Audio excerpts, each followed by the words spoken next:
This is VOA News. I'm Marissa Melton.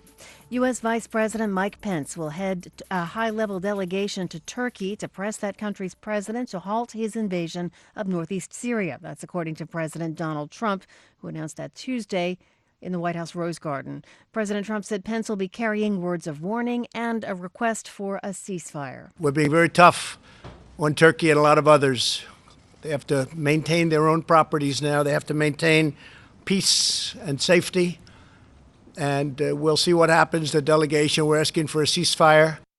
The president said Vice President Pence will leave for Ankara on Wednesday. He said his administration is considering more sanctions, including massive tariffs on steel. We put the strongest sanctions that you can imagine, but they get a lot.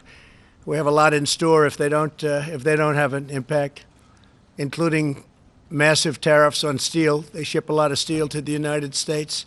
Pence is expected to meet with the Turkish president on Thursday.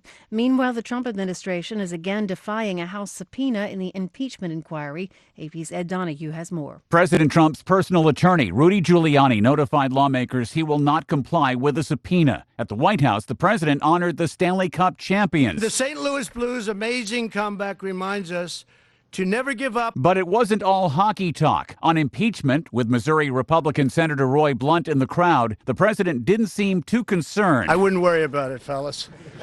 I wouldn't worry about it.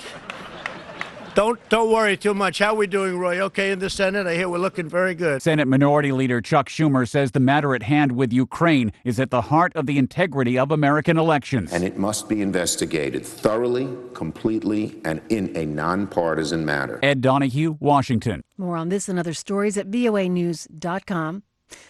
This is VOA News.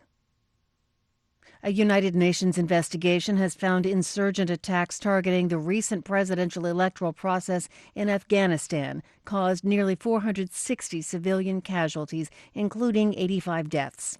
The special report by the UN Assistance Mission in Afghanistan was released Tuesday. It blames more than 80% of the casualties on the Taliban's deliberate campaign of violence and intimidation to disrupt the September 28th election. The insurgent group had repeatedly made public statements warning Afghan voters to stay away from the election and ordered its fighters to attack organizers as well as security forces guarding the electoral process. On the polling day alone, it noted the violence killed 28 civilians and injured around 250 others. More than one-third of civilian casualties were children. The death toll in the worst typhoon to hit Japan for decades climbed to 66 on Tuesday.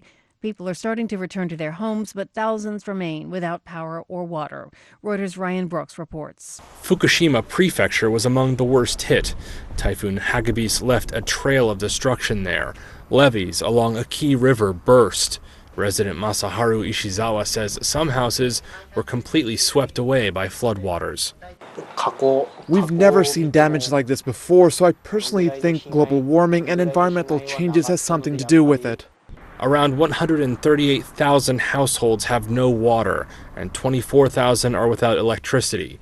Local media reports at least 25 people in Fukushima were killed, including a mother and child swept up by floodwaters. Most of those who died, however, were the elderly. That's Reuters' Ryan Brooks reporting. The IMF is downgrading its new outlook for the world economy, saying trade wars are having an effect. AP correspondent Charles de Ledesma. The International Monetary Fund is pessimistic about the world economy, predicting that growth this year will be the weakest since the 2008 financial crisis, primarily because of widening global conflicts. The World Economic Outlook foresees a slight rebound in 2020, but warns of tensions ranging from heightened political dramas in the Middle East to the threat that the US and China will fail to prevent their trade war from escalating. I'm Charles de Ledesma. Hong Kong pro-democracy advocates are urging the United States Congress to pass a human rights bill that could impose trade sanctions on this international financial center.